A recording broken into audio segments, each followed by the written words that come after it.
wacky inflatable guy. Wacky inflatable guy. Wacky inflatable guy. Woo.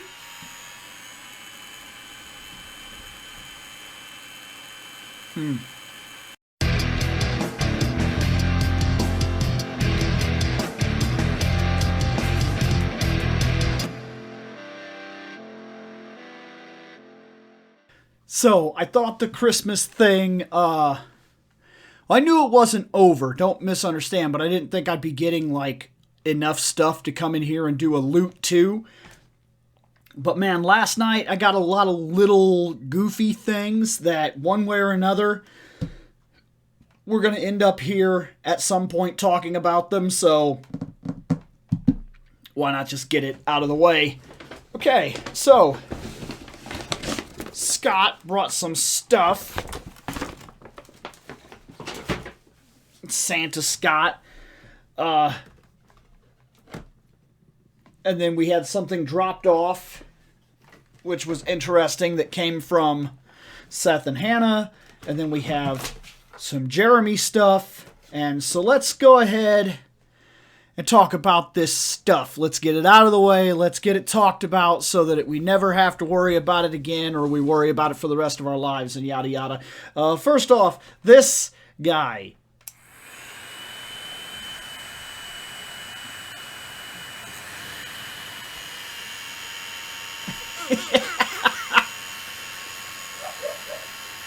I was even told when this was given to me, Jeremy gave it to me and said, this is a gimmick buy.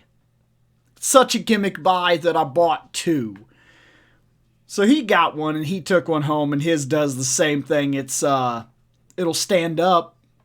It doesn't wacky inflatable tube flaily anything. And it came with a little book about wacky, waving, fucking inflatable tube guys. So I got one of those. I mean, I guess it can go on the shelf, I guess. I mean, I've got space for it. It's just a gimmicky little thing. Chances are it actually just sits on my desk. It's so fucking goofy. He got two other things, though, that are pretty cool. One, he got me this, Batman 66. I love the 66 Batmobile. It is easily... There's a fight here, because I love the Tim Burton 89 Batmobile as well. But this could very well be my favorite Batmobile. So that's cool.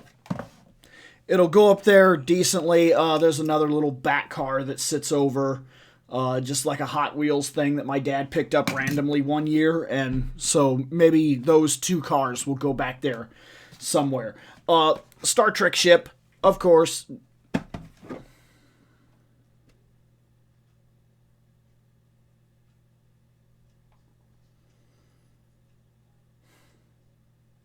Do you see what I did? Did you see that Star Trek and Star Wars movie-wise have become almost indistinguishable? They're just fucking running guns, and the very nature of that has caused me to do what used to fucking disgust me so bad when people would say, oh yeah, I don't like Star Trek, and I'd be like, it's Star Wars, or I'd be talking about Star Wars, and they'd be like, Star Trek is too slow, and I'm like, it's not the same fucking show. Well, it is the same show nowadays, except for the fact that on TV-wise, streaming-wise, it is starting to feel like Star Trek again, but those movies left an impact where, for like 4 years, I was telling people, I don't even care anymore, like, call it whatever you want, because it's the same fucking show. Well, the Star Wars Millennium Falcon, that's the other thing he got me. And it's awesome, and it'll definitely go on the shelf. I have a couple of these type of ships, so we'll be coming back here to talk about X-Wings and things like that at some point. Delivered by Seth and Hannah is a clock that will go in the office. It's pretty fucking sweet. This is going to be the clock that sits in here in this office. I haven't decided exactly where it's going, but this is pretty fucking sweet. And it matches our major YouTube theme anyway, so there we go. Now let's dig into the stuff that, Scott brought me. Scott does this every year. He loves Christmas. He always, like, overloads you. He gets, like, spends, like, I don't know. Like, I bet you he spends a lot of money. I really do, because that dude loves Christmas. I'm not saying anything bad about that. That's a time for him. He loves it. He loves to have people to share it with. And he goes a little overboard sometimes. Every single person that Scott buys for gets, like, 3, 4, 5 things. And sometimes they're little gimmicky things. They're like $10 things, $4 things. But he usually tries to match them, and he does a pretty good job. We got the mic in the shot again. Why do we keep having that happen? We'll just push it back there. Not that it really matters at all with the kind of videos that we do, but I don't know how that keeps happening.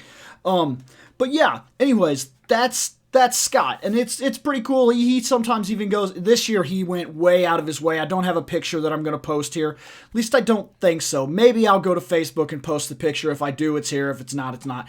But he even went as far as to do his beard and shit white this year and came as basically Santa Scott. Here's one of the things he got me. This is pretty cool.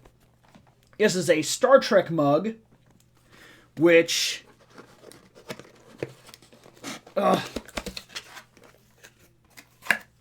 when you add the correct water, the correct heat, the temperature, the cast and crew of Star Trek will disappear on this side and reappear on this side. That is fucking awesome. So you put hot coffee, for me it's hot tea. I drink like hot tea at night sometimes. But you put hot tea in here and they beam from here to here. That is fucking sweet. It's so unbelievably fucking gimmicky. But I love this. I love this shit. I do. I can't get enough of this shit. This gimmicky shit. Next, he got me a Tiger Electronic X-Men game with the fun. I haven't played it yet. I'm going to be honest. I know this is shit. I'm not oblivious to it. I know it's shit.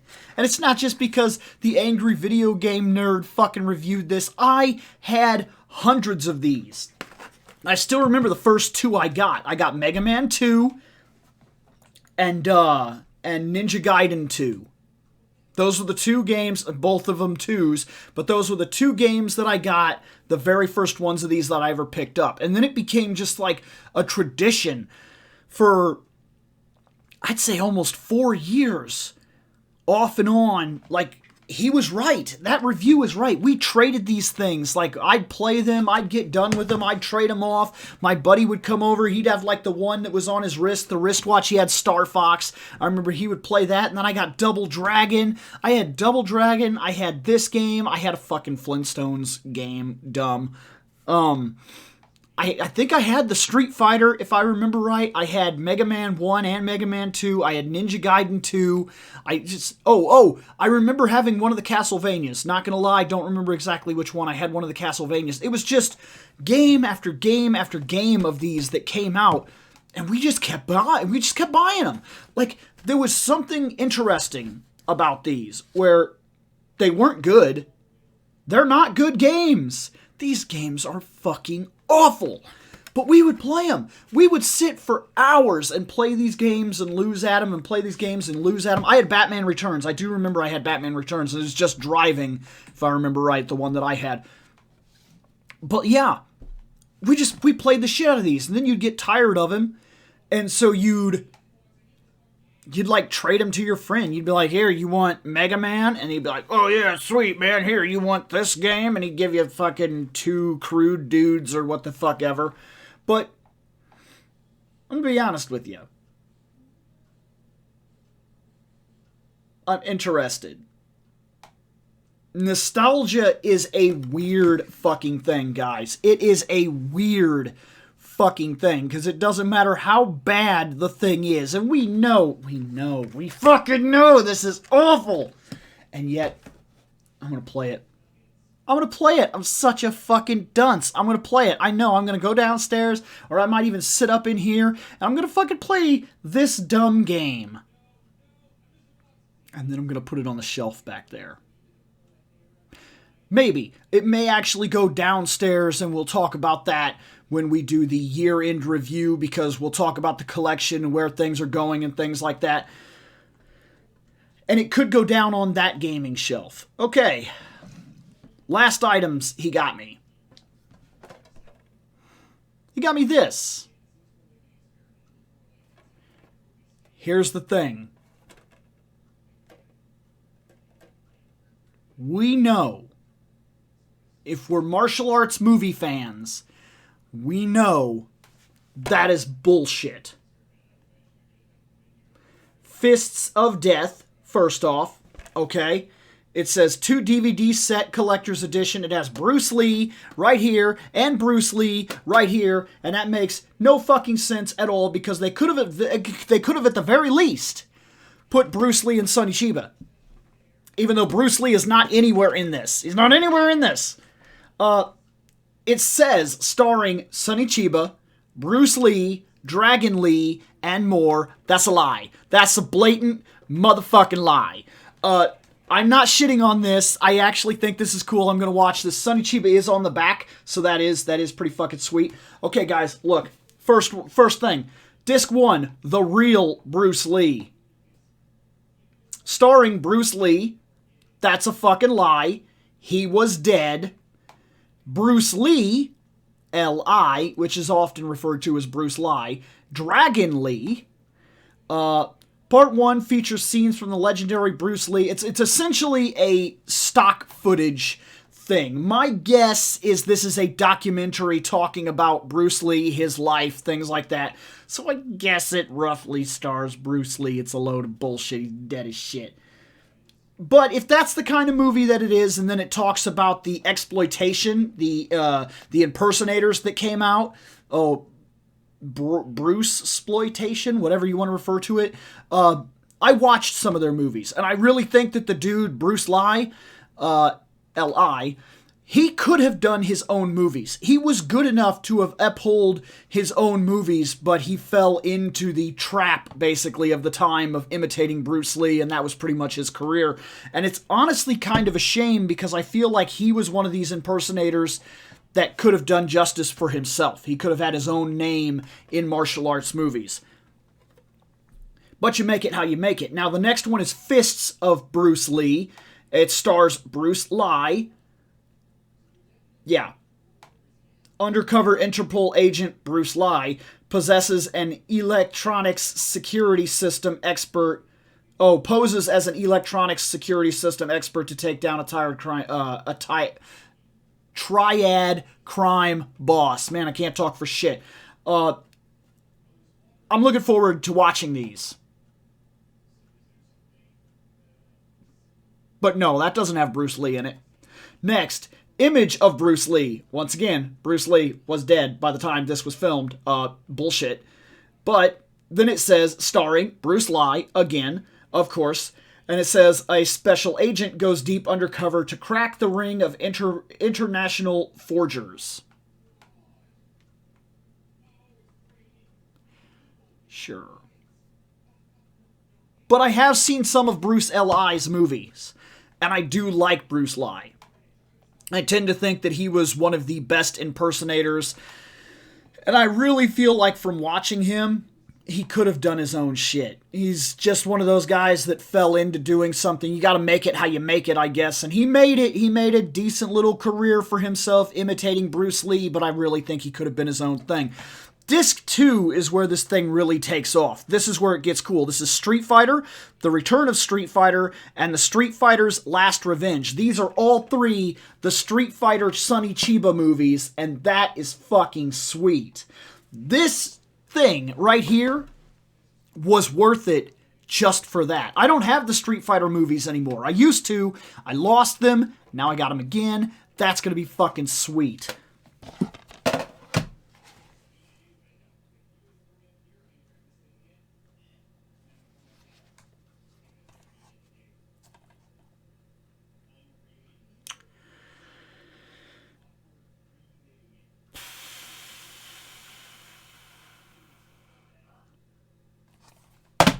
This is not one of those moments where I go, oh, I actually like this movie, and blah, blah, blah, blah, blah, blah, blah, blah, underappreciated, I do have a set of movies that I really should do. I should do a top 10 list of movies that I like that nobody else seems to like, or most people don't seem to like, because I have a lot of those movies. Like, I have a fucking shit ton of those movies where I appreciate them for whatever reason that I happen to appreciate them. This is not one of them. This is interesting, though, because this movie will rewind the clock on the show. Years ago, on the Four Chairs, Reploid Productions, the very first actual episode of that channel was Prince of Persia, The Sands of Time movie review. It pretty much set in motion our entire format as to us basically being a podcast. It literally started the entirety of everything we do here on YouTube. This.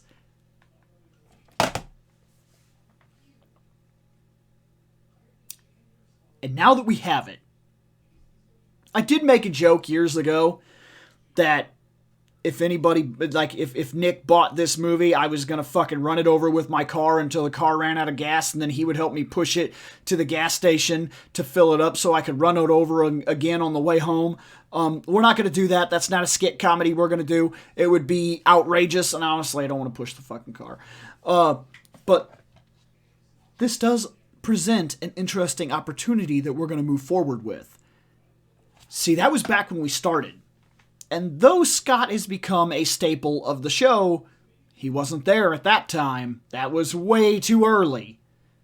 So it's going to be interesting to rewind the clock on everything that we've ever done here on YouTube and go back to the very first fucking episode ever and talk about this shitty movie again. I guess. Thank you, Scott? Thanks. Appreciate it. That was it. That was it for Christmas Loot 2. That is all the Christmas loot. Now I've got to get some of this shit put away because I have to film the year-end review. See you then.